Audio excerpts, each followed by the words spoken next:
¿Cómo les va? Muy buenas noches. Hoy en horario especial y día especial, nuestro horario siempre habitual es los viernes a las 21, pero mañana tenemos el partido de Argentina-Uruguay por Copa América, así que hemos adelantado el programa para el día de hoy para poder transmitir por la pantalla de la televisión pública fueguina el partido del día de mañana de Argentina. Ojalá que tengamos la suerte con estos excelentes jugadores que tiene el plantel argentino para poder ganar. Los jugadores son buenos, me hacen así de atrás de cámara. Yo creo que Scaloni sería la solución para que Argentina pueda salir, pero tenemos muy buen plantel. Bueno, hoy van a estar acompañándolos, en primer lugar, el gerente general de Tranex Turismo, el tren del fin del mundo, Claudio de Sousa, que va a estar charlando con nosotros sobre la realidad que vive un sector del turismo en nuestra provincia.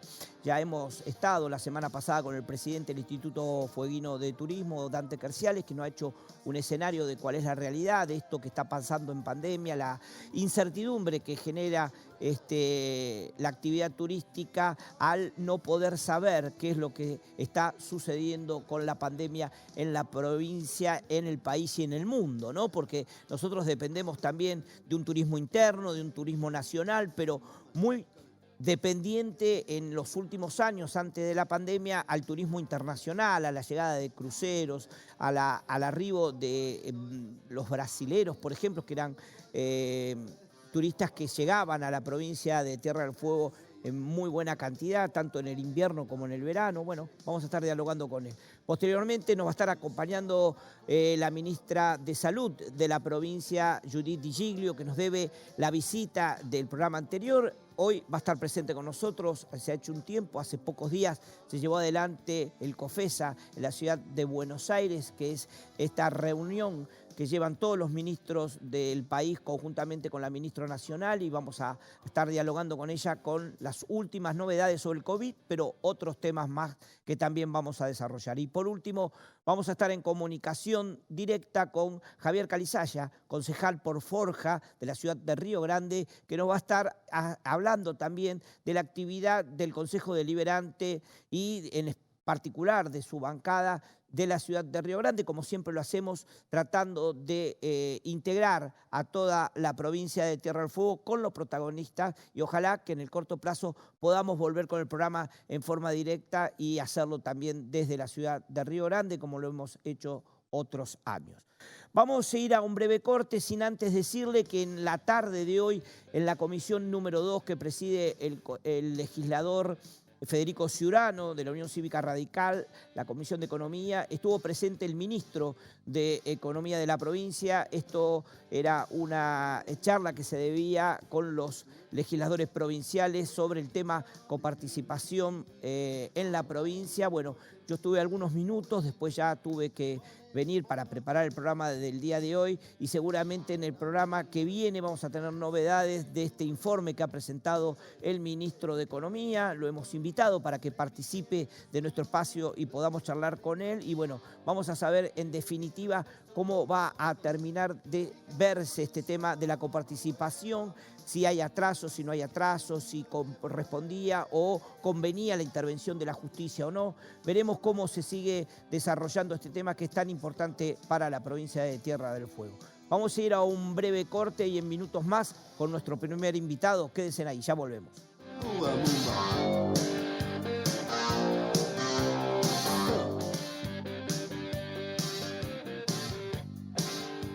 Bueno, continuamos aquí en Simple y Claro, en horario y día especial para toda la provincia y por la televisión pública. Y anunciábamos anteriormente, ya se encuentra con nosotros Claudio de Sousa, gerente general de Tranex Turismo, representante del tren del fin del mundo. ¿Qué tal, Claudio? Muy buenas noches. ¿Qué tal, Claudio? Buenas noches y muchas gracias por la invitación. No, por favor, es un placer. Bueno, en primer lugar, sabemos de lo que significa el tren, del trabajo que ha hecho la empresa, que ha cambiado de firma hace pocos años atrás y le han puesto una impronta considerable, más allá del crecimiento que hemos tenido del turismo, y en el medio de todo esto nos atravesó la pandemia, lo cual los puso en una situación muy crítica a todo el sector turístico. ¿Cómo lo están atravesando ustedes? Sí, correcto. Bueno, el tren no es la excepción de lo que está viviendo todo el sector. En principio, nosotros estuvimos 266 días sin actividad comercial. Eso no implicaba que la actividad de mantenimiento, porque la empresa de por sí tiene una planta de 53 empleados, es decir, son 53 familias que hoy viven concretamente de la actividad que realiza obviamente, ¿no? la empresa. Y en ese escenario nos encontramos frente a prácticamente algo que era inesperado. Veníamos de una muy buena temporada, pero nadie se iba a imaginar no solo 266 días de inactividad, sino llegar casi al mes de junio de 2021, 15 meses después, y tener tantas incertidumbres y tan poco claro el futuro. Nosotros el día 14 de marzo del 2020 nos dijeron que no podíamos seguir operando porque estamos ingresando justamente dentro del Parque Nacional. Una disposición a nivel nacional del Ministerio de Ambiente y obviamente de la Administración de Parques Nacionales hizo que prácticamente el tren no pudiera operar. Y todo eso va llevando, obviamente, proyectos que estaban de inversiones pensadas se comienzan a detener. Los accionistas que vos sabés y los conocés son 3 familias, sí. 3, digamos, en familias de acá, locales, que decidieron directamente, bueno, todos los recursos que la empresa tenía, ponerlos para poder sostener las fuentes laborales. Eso ocurrió, no tuvimos que desafectar a nadie, hasta que llegamos a diciembre. En diciembre ya las cosas estaban complejas, es decir, desde el punto de vista no solo económico, sino en general, el ánimo, el estado de ánimo, lo que venía pasando. Y pudimos arrancar con un movimiento muy, digamos, de a poquito, diciembre, enero un poco más, febrero un poquito más, marzo un poquito más. Sin ninguna llegada de cruceros, que eso ya estaba sabido de antemano, ¿no? Por eso, para que tengas una idea, nosotros teníamos un promedio, tal vez en épocas, la temporada anterior, en el 2020, de un promedio de 1.000, 1.100 pasajeros por día y llegamos a este enero de 250 hasta 300 pasajeros. Entonces, un 30% de la capacidad operativa. Pero recordemos que siempre la temporada más fuerte de la actividad turística es los meses de verano. Correcto. Y posteriormente hay un lapsus hasta recibir el invierno, donde también hay muy buena actividad. Correcto, y tenemos muy buen movimiento. Lo que pasa es que el tren concentra, y es un producto que concentra tal vez a gran cantidad de los turistas que nos visitan. Claro. Pero el problema que hoy tenemos y que tiene toda la actividad es justamente qué es lo que va a pasar, pero no solo el mes próximo, qué es lo que va a pasar de acá a 3 meses, a 6 meses, porque en realidad uno no tiene en claro cómo va a seguir operando. Las declaraciones del ministro de Turismo la semana pasada fueron un poco, a nosotros, a todos nos tocó de una manera sorpresiva. Sí, a la comunidad en general, ¿no? Absoluto, y creo que hoy por hoy lo que no tenemos que transmitir sin dejar de lado, Claudio, sin dejar de lado todo lo que es la pandemia, todo lo que es lo que se vive desde el punto de vista de la salud, no se pueden plantear cosas de una forma, me parece, no sé si liviana, pero un poquito más pensada. Sí. Y te doy un ejemplo de lo que nos pasó a nosotros. Nosotros, en lo que refiere a la pandemia y a cuando te cuidás, cómo se pueden las cosas hacer. Nosotros tenemos, entre enero, febrero y marzo, tuvimos un promedio entre 300, 350 pasajeros, pero había más gente que pasaba por la estación. Es decir, significaba que tal vez 400, 500 personas pasaban. Los primeros contagios que hubo en la empresa se dieron a mediados de marzo en un sector que no tiene actividad, digamos, o contacto con el público. Es decir, en un sector de vía y obras por un contacto interno. Entonces te demuestra que si haces las cosas, mantenés los protocolos, se sostiene todo, el turismo no genera una fuente de contagios. Obviamente, siempre dentro de lo que te decía, sosteniendo, bajo la supervisión del COE, es decir, a través de todos los trabajos. Bueno, eso fue lo que a nosotros hoy por hoy nos llama poderosamente la atención, qué es lo que va a pasar con la temporada invernal, ¿no? Claudio, ustedes seguramente tengan contacto con empresas en el extranjero, que son las que se vinculan a veces en forma directa o indirecta para poder contratar los servicios de ustedes.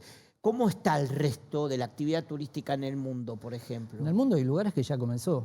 Te doy un ejemplo, en Italia hay cosas que ya empezaron, en la isla de Capri, en algunos lugares de España, algunos lugares de Inglaterra. Es decir, hay una actividad, se está viendo ya una recuperación. Pero yo creo que el problema que todos nos plantean, inclusive pasajeros que nos han pedido información en reservas, el país no está permitiendo. Claro. La apertura de fronteras no está, tampoco está definida. Y yo hoy leí una nota en donde decía que cómo van a hacer las empresas de cruceros antárticas para pensar en una proyección a partir del mes de octubre o noviembre si todavía no está claro. Es lo No, que puede ser. recordemos que cualquier empresa armadora en el mundo tiene planificado los viajes de 2, 3 y 4 años para adelante. Esto Absolutamente. ha generado un quiebre impresionante. Vamos a nivel local, Claudio. Es decir, el municipio hizo una campaña importantísima en el mes de abril y esa campaña puede quedar en la nada. Es Es decir, probable. puede quedar, y te puedo decir que tal vez fue la primera vez que se dio y se presentó. Entonces, bueno, hablamos también, hay una conexión muy importante entre las cámaras, fundamentalmente, con las cámaras ya sea de turismo, hotelera gastronómica, HT, Cámara de Comercio, tanto con la provincia, con la municipalidad, pero las ayudas que pueden llegar a venir del Estado no son suficientes. No, sin duda. Ni tampoco queremos que haya una ayuda. Lo que queremos es tener la posibilidad de poder trabajar en forma normal, cuidándonos y cuidando, por supuesto, al pasajero. Esto hablábamos también la otra vez con el director del banco, cuando las asistencias financieras vienen como subsidio, bueno, pueden ayudar, pero cuando son créditos uno tiene una limitación crediticia, decir, bueno, este crédito lo puedo tomar para poder salir de esta coyuntura, pero si eso no cambia y no mejora, ya no podés volver a tomar otro crédito porque no tenés el valor de repago como lo tuviste la primera vez. Es que aparte los compromisos, a ver, no solo crediticios, sino a nivel impositivo, se mantienen. Claro. Es decir, yo te puedo decir hoy por hoy, empresas de transporte que tienen deudas tal vez con el municipio y que hace 6 meses u 8 meses que no están activadas o no están funcionando. Hablemos de monotributistas, guías de turismo. Bueno, pero en ese caso entiendo de que la municipalidad está contemplando estos temas y que están previendo moratorias o en algunos casos, bueno, evidentemente lo que se necesita es la reactivación de la actividad. Ese es el punto. ¿No? Nosotros lo que buscamos y tratamos es un poco el trabajo en conjunto entre todos. Es decir, ya sea la provincia hoy está haciendo un esfuerzo y está haciendo una entrega para todas las empresas afectadas al turismo de un incentivo económico, que sería un subsidio para las compañías. Bueno, a nivel nación no estamos todos recibiendo.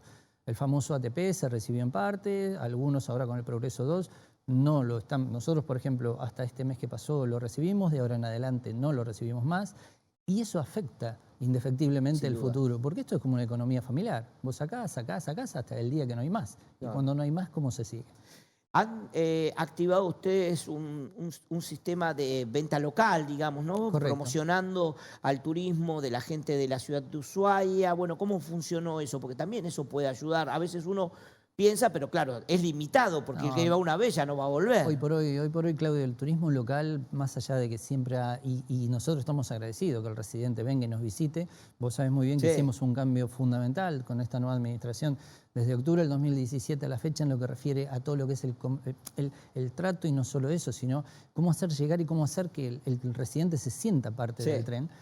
Hacemos promociones, hoy estamos haciendo una tarifa, un 2x1 en la tarifa de residente para que la gente pueda venir y hacer el recorrido. Pero eso es acotado, sin duda, porque evidentemente lo invitaste una vez, el que quiso vino y ya el que no va a venir no viene y el que vino no va a volver. Bueno, por ejemplo, la gente de Río Grande llega y toma, o la gente de Tolwyn lo hace, el de Ushuaia tiene tal vez la posibilidad, pero vuelvo a repetir, nosotros tenemos una estructura de 53 personas para sostener una capacidad de pasajeros que hoy estamos trasladando un 20, un 25%.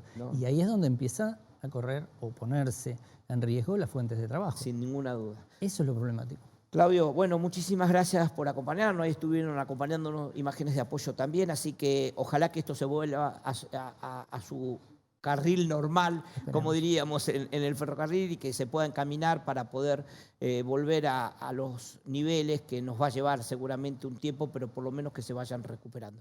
Gracias por acompañarnos. Bueno, muchas gracias a ustedes y bueno, los esperamos. Vamos en un pequeño comentario nada más. Solamente los días, estamos de acá a fines de junio trabajando los días pares, es decir, una vez día por medio, y esperemos que en julio podamos ya empezar a operar todos los días. Ojalá que podamos, aunque sea, recibir el turismo argentino, ¿no? Exactamente, que esa sería la idea. Un aliciente. Por lo menos sería un pequeño aliciente para seguir. Bueno, vamos a ir a un corte y enseguidita continuamos con ustedes.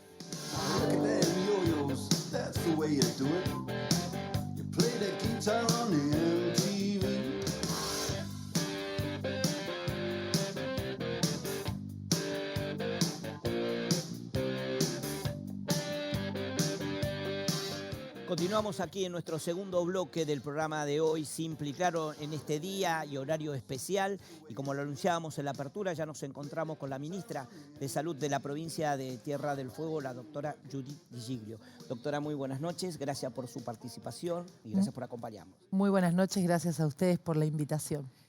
La semana pasada no pudimos concretarla, lo hice público, agradecí a todo su equipo de trabajo que permanentemente estuvo en contacto, conocemos las condiciones en las cuales uno se mueve, sobre todo con la característica de su cargo y sobre esta pandemia, lo que hablábamos recién fuera del aire, ¿no? Seguramente. Y antes de empezar la entrevista, quiero hacerle llegar de parte mía personal y de todo mi equipo de trabajo mucha gratitud que escucho a diario de toda la gente, no solamente hacia sus personas, sino a todo el equipo de salud del gobierno de la provincia, y no hace falta que uno lo diga como un eslogan, sino que lo escucha a diario en la gente, la buena atención que recibe. Evidentemente suceden cosas, hay gente que ha perdido sus familiares y que se ha hecho un esfuerzo tremendo, pero vaya todo el reconocimiento a todo el personal de salud, profesional, no profesional, aquellas personas que están en mantenimiento, en limpieza, bueno, a todos quería hacer, antes de empezar la entrevista, mi reconocimiento.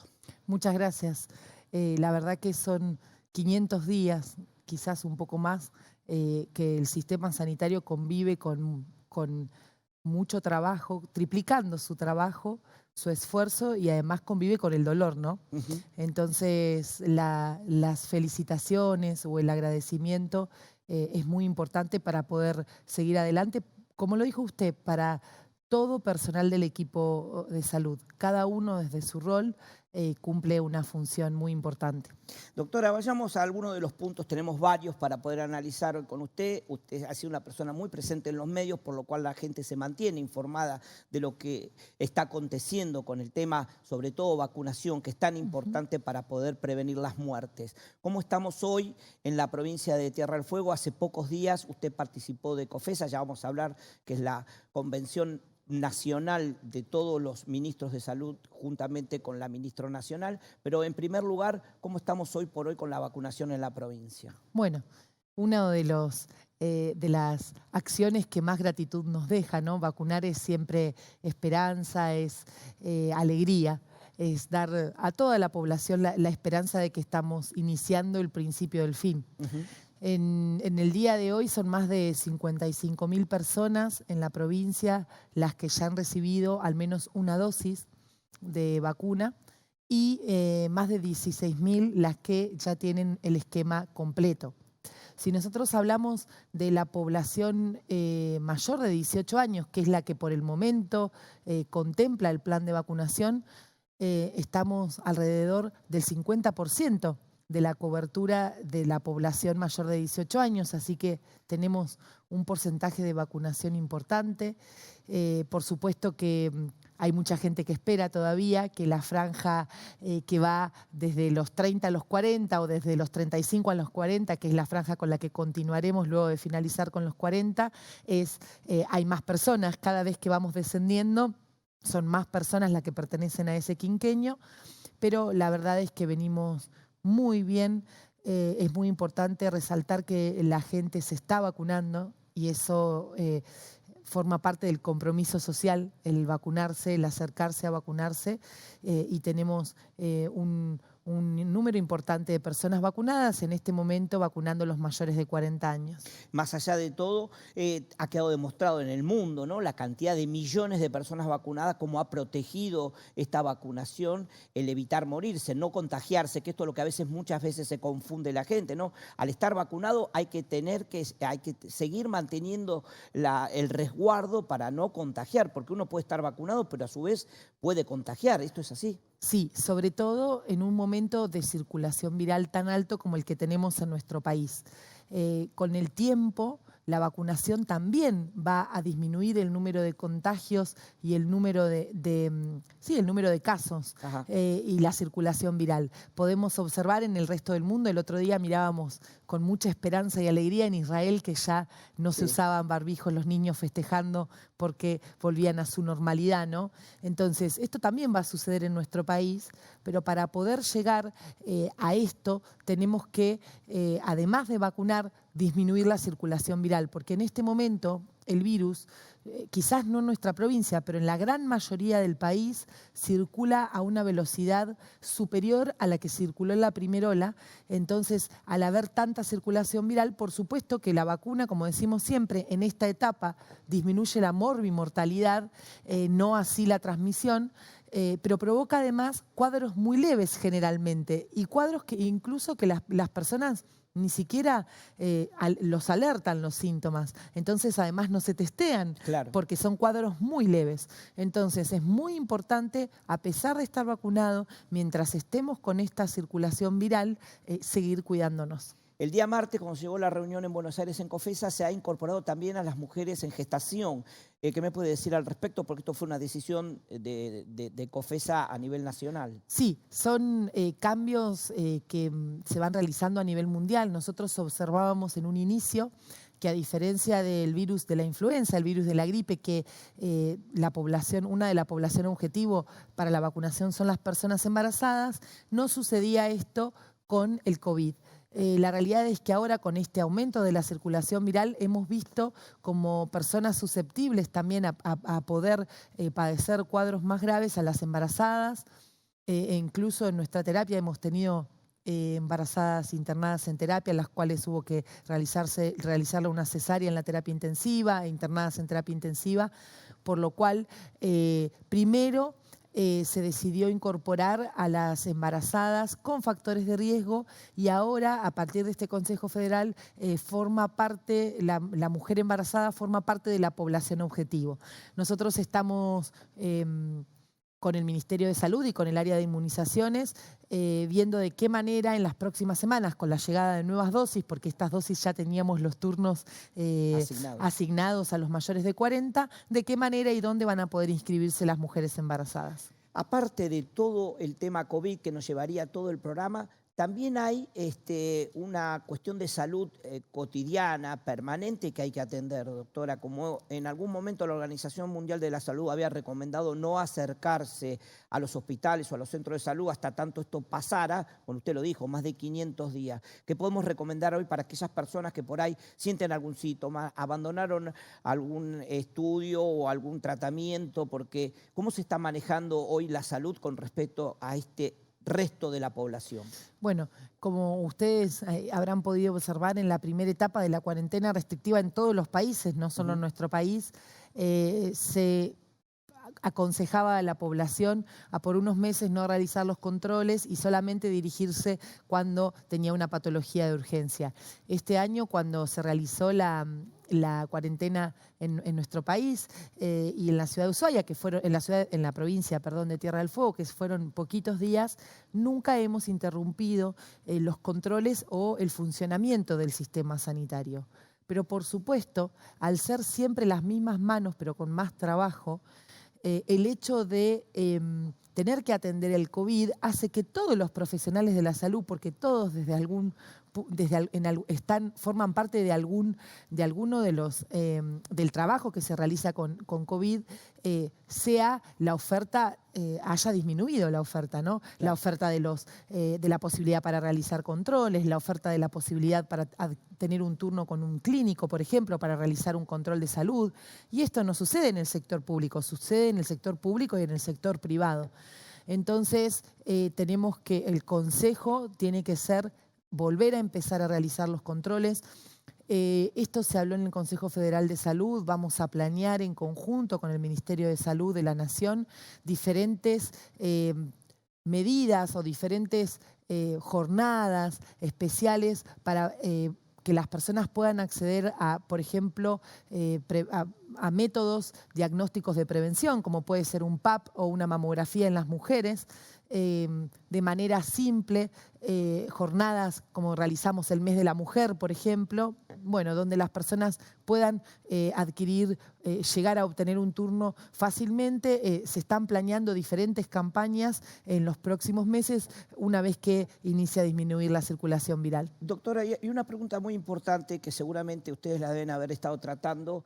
El COVID deja muchas secuelas, ¿no? Por lo cual, posteriormente se recomiendan a aquellas personas que se recuperan en los casos que han sido más afectados a que realicen un control. ¿Va a haber un circuito? ¿Se piensa en contratar profesionales, neumonólogos o otro tipo que esté vinculado en forma directa al post-COVID? O sea, como para poder establecer algún circuito de atención, porque yo me imagino que toda la gente que ha quedado afectada después va a tener que hacer un camino. De hecho, yo lo hice porque estuve infectado y tuve que hacerme una resonancia, posteriormente una espirometría, quedan las secuelas algunos meses, en algunos casos se llega a contabilizar más de 5 o 6 meses de algún tipo de afección. ¿Se está trabajando en eso, doctora? Sí, la realidad es que existen ya estos equipos.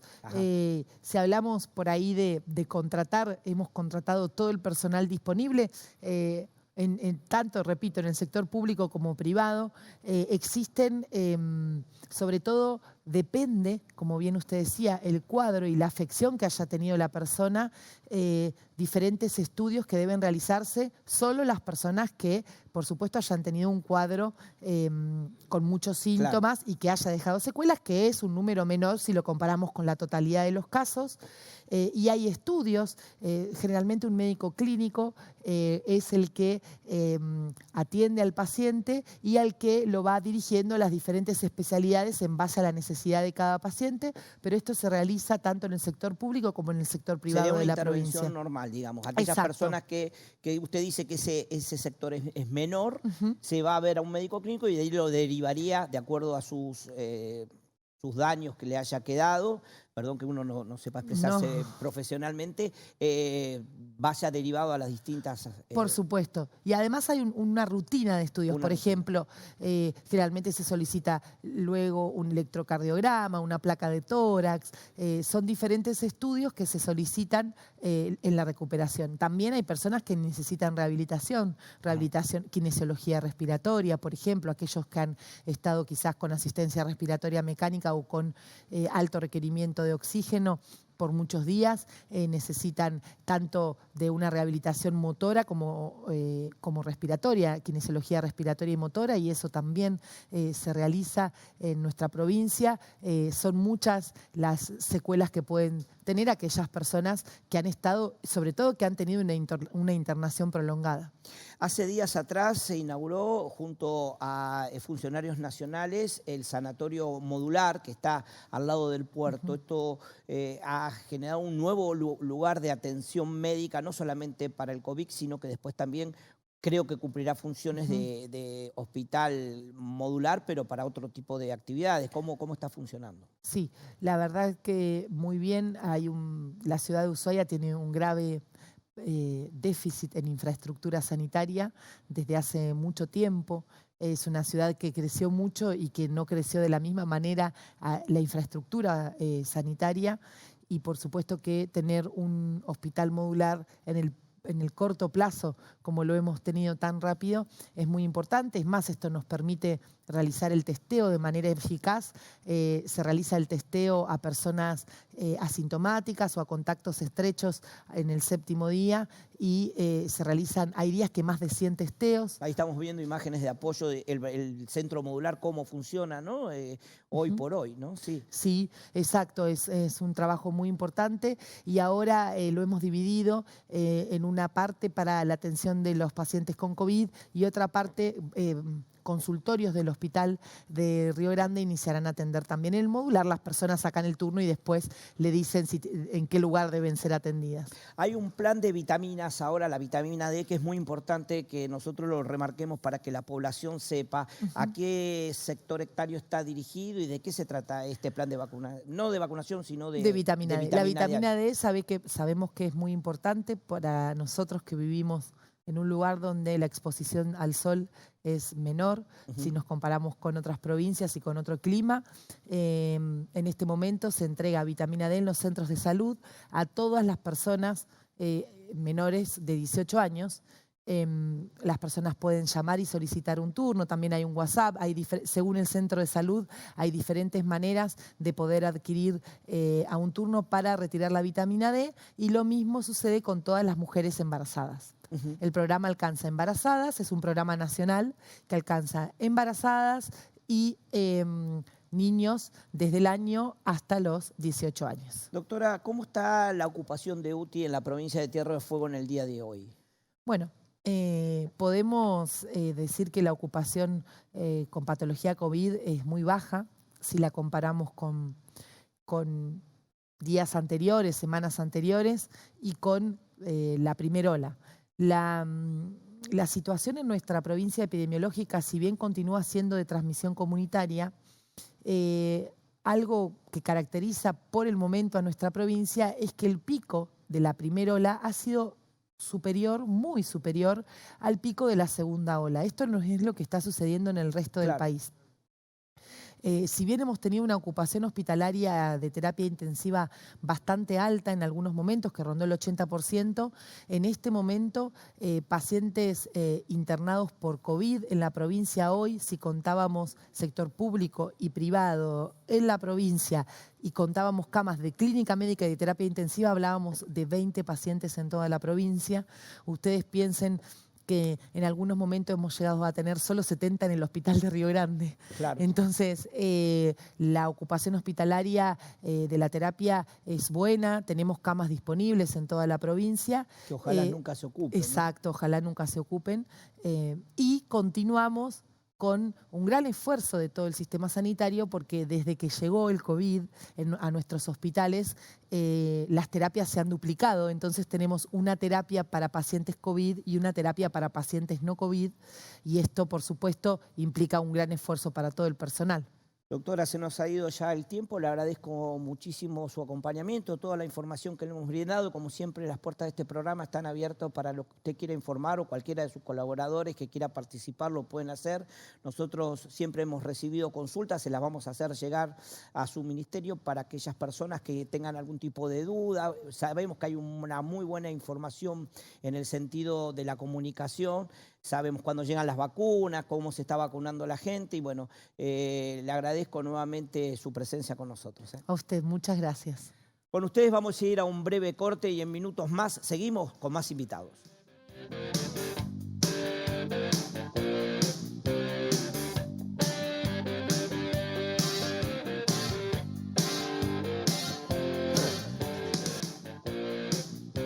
Continuamos aquí en Simple y Claro en este día y horario especial, día jueves, con una comunicación, como lo habíamos anunciado en la apertura telefónica y como lo venimos haciendo todas las semanas, con algún representante de la ciudad de Río Grande para poder mantener este vínculo entre las dos ciudades. Y en este caso vamos a conversar con el concejal por Forja, Javier Calizaya. Javier, muy buenas noches. ¿Cómo te va? Claudio Pardo aquí desde el otro lado. Bien por aquí, Claudio, trabajando en casa. Bueno, ¿cómo vos? andás? Tanto tiempo, porque esta pandemia ha hecho que no nos podamos ver tan seguido, ya nos hemos comprometido a partir del momento que esté más liberado y la situación más distendida. Según nos informaba recién la ministra de Salud, que ojalá esto pueda suceder. Vamos a tratar de ver si podemos viajar allá y hacer el programa desde Río Grande, como lo hemos hecho durante todos estos años, directamente con ustedes, los protagonistas. Javier. Buenísimo, es necesario. ¿Cómo está funcionando el Consejo ahora con esta nueva estructura, 9 concejales, una estructura que hubo que acostumbrarse a trabajar en las distintas características y que estás impulsando desde el bloque de Forja o desde tu bancada? Y mirá, en principio tuvimos que acomodarnos quizás al ritmo de la pandemia, como todas las instituciones, establecer algunos mecanismos y usar herramientas que quizás en otros momentos no se utilizaban, como pueden ser las reuniones virtuales y demás. Hay cuestiones que las tratamos de establecer y avanzar de manera virtual, de comunicación telefónica. Creo que en parte ayuda, en parte también es necesario poder analizar lo que nos deja esta pandemia, ¿no? Porque la organización, las instituciones y demás deben replantearse también el mecanismo de cómo funcionan. Particularmente nos tocó un escenario que quizás no todos los gobiernos eligen, ¿no? Que son transitar época de crisis, de pandemia y demás. La verdad es que tuvimos que cambiar nuestra planificación, nuestra agenda de proyectos que teníamos pensados para el primer año de gestión. Aún así, la verdad es que tenemos que reconocer que hubo una madurez política de parte de la mayoría de los concejales, en los cuales, más allá de la pertenencia partidaria, pudimos aunar criterios y también poder también articular las políticas y las herramientas necesarias para transitar esta época de pandemia. En el caso de Río Grande hemos acompañado todas las medidas, a pesar de ser un bloque de un signo político distinto al intendente, le hemos otorgado todas las medidas y las herramientas que necesitó para dar respuesta urgente a los vecinos, y tienen que ver con las emergencias económicas, administrativas, edilicia, vial, los cuales le daba herramientas especiales para poder atender la cuestión de la crisis. Más puntualmente el cambio de partida para que pueda atender las demandas de desarrollo social, quizás de las familias que no podían salir a trabajar, a traer el pan y también a cumplir sus tareas laborales. Y también para atender el cambio de partidas para fortalecer el área de salud, que nos parecía lo más importante. Así que transitando los 2 primeros años prácticamente de gestión, también con una evaluación positiva del trabajo sobre los proyectos que hemos presentado en el Consejo Deliberante, el bloque Forja Todos. Hemos presentado una gran cantidad de proyectos, en la mayoría para acompañar esta situación de pandemia, pero también con otras que establecen un escenario post-pandemia que tenemos que analizar y atender, porque este escenario más temprano que tarde va a pasar y tenemos que estar atentos también para dónde dirigir la política pública para sostener y recuperar lo que quizá hemos perdido, ¿no? Principalmente el empleo. En estos días, en varios medios se mencionó una propuesta o una idea de un proyecto de un nuevo puente sobre el Río Grande de tu autoría. ¿Cuáles son las condiciones del actual puente y por qué estás pidiendo o solicitando se revea la posibilidad sobre el fideicomiso austral se pueda volver a trabajar para poder llevar adelante esta obra? Sí, mira, el puente es necesario y la verdad es que hay conciencia de todo el arco político y de la sociedad de la necesidad de la construcción de un nuevo puente sobre el Río Grande. Creo que el crecimiento que se ha dado a la margen sur de la ciudad fue exponencial, por lo menos desde el 2005 a esta parte. Aproximadamente hay más de 40.000 habitantes, nuevos habitantes en esta zona de la margen sur. Justamente yo vivo en el barrio CAP de la margen sur, y se puede ver los problemas de embotellamiento, de tránsito y de circulación que padecemos todos los días, incluso en época donde está restringida la circulación. Lo cierto es que hay una coincidencia de todo el arco político de la necesidad de la construcción del puente, pero no se analizan propuestas concretas que nos lleven a analizar cómo se puede financiar, porque esa construcción hay que pagarla. ¿Hay establecido, perdóname Javier, te quería hacer una consulta, ¿hay establecido algún monto o algún proyecto que establezca algún monto para llevar adelante esta obra? Hubieron diferentes alternativas, pero no se pudieron avanzar. Concreto, el número no lo tenemos puntualmente, pero nuestro proyecto lo que intenta es de complementar las distintas propuestas que se puedan presentar, ya sea por iniciativa privada, por la articulación público-privada, como también se intentó en algunos momentos con la visita de inversores extranjeros, que eran mexicanos, que no se pudo concretar, o con la gestión, por ejemplo, del gobierno nacional, o la toma de crédito para la construcción del puente. Lo cierto es que nuestro proyecto tiene que ver con la creación de un fondo especial. Un fondo especial con afectación específica que nos den los recursos necesarios para empezar a recaudar recursos que vayan destinados a la construcción del puente. Para eso proponemos 2 cosas. El fondo especial, que estaría integrado con recursos municipales previstos en el presupuesto 2022 de obras públicas, también con la posibilidad de gestionar recursos a través de la provincia o con el gobierno nacional. Ahí entra la propuesta también de recuperar lo que fue el fideicomiso austral.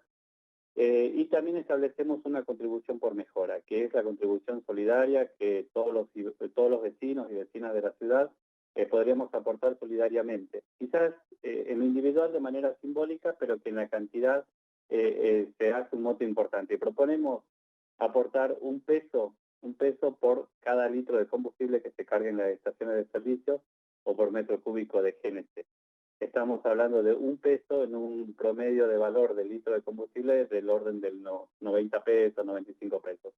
Es un aporte del menos del 1%, pero en los más de 6 millones de litros de combustible que se venden en la ciudad, se hace un monto importante de manera mensual y anual, y nos daría también la posibilidad que, sumado al fondo municipal que podamos afectar, de los fondos nacionales que podríamos llegar a gestionar y de la contribución por mejora, establecería por lo menos los recursos, el flujo de recursos para atender una obra que por la magnitud no la podríamos pagar de contado.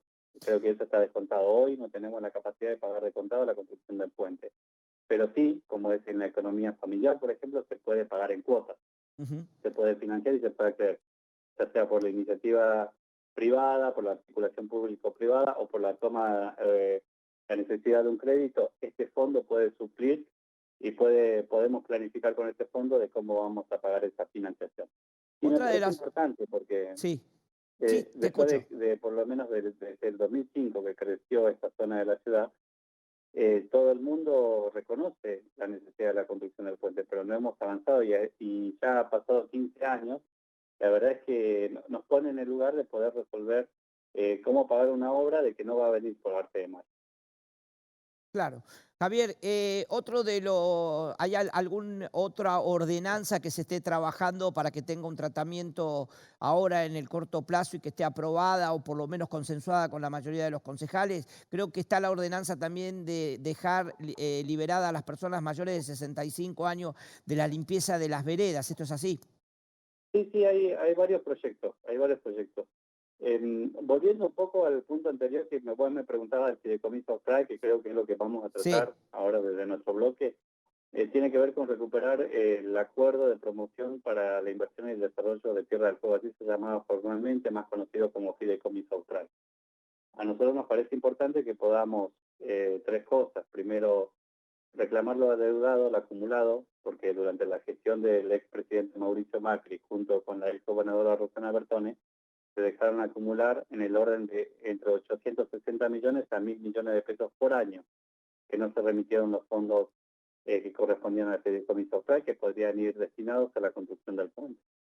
Y por otro lado, también la necesidad de prórroga. Entendemos que en la misma línea ideológica que hoy tiene nuestro presidente Alberto Fernández, debiera compartir también en esa misma línea, porque este proyecto se generó a través, debido a la firma de la expresidenta Cristina Fernández de Kirchner, y eso nos parece importante, y nos parece que hay un escenario predispuesto para poder avanzar en este marco. Por eso presentamos para la próxima sesión la posibilidad de discutir un proyecto de comunicación donde el Consejo Deliberante se exprese en favor de la necesidad de la prórroga del fideicomiso austral. Igualmente todo eso se canalizaría por el gobierno de la provincia de Tierra del Fuego. O sea, usted buscaría la intención de presentar ese proyecto, pero el tratamiento directo lo tendría el gobierno de la provincia. ¿Esto es así? Así es, Claudio, pero en el mundo de la política sabemos que es necesario aunar criterios y por eso también necesitamos las voces y las opiniones de las instituciones. Por eso presentamos un proyecto de comunicación en el Consejo Deliberante. Obras que con recursos propios no habríamos podido realizarlas. No, sin duda. Y me parece que en esta instancia son necesarias para la época post-pandemia también, donde tenemos que reactivar la producción y recuperar el empleo a través de la obra pública también.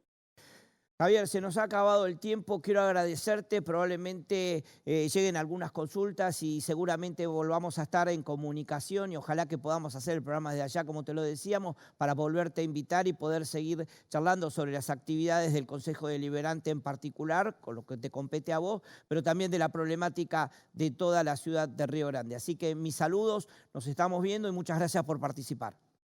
Gracias a vos, Claudio, un saludo a Ushuaia y a toda la provincia. Muchas gracias. Bueno, ahí estábamos en comunicación con el concejal por Forja de la ciudad de Río Grande, Javier Calizaya, que nos daba un escenario de la actividad legislativa que se lleva en el Consejo Deliberante, con algunas particularidades de algunos proyectos de ley, de comunicación que se están llevando adelante, de ordenanzas, perdón, que se están llevando adelante por el Consejo Deliberante de aquella ciudad. Vamos a ir a un corte y en minutos más continuamos con Simple y Claro. Money for nothing and your chicks for free. Now that ain't working, that's the way you do it. Bueno, aquí finaliza el programa especial del día de hoy jueves, así que espero que les haya gustado. Seguramente nos estemos viendo el viernes que viene, ya en nuestro horario habitual a las 21 horas. Este domingo es el Día del Padre, el Día de la Familia. Yo hace 2 años que he perdido a mi papá y bueno, espero que aquellos que lo tengan lo puedan disfrutar y compartir. Y le mando a todos los papás y las mamás también que hacen a veces de padre y a la familia en general un fuerte abrazo y más que nunca, como lo digo siempre en cada programa, pásenlo bien, pásenlo en familia. Nos vemos la semana que viene. Hasta luego.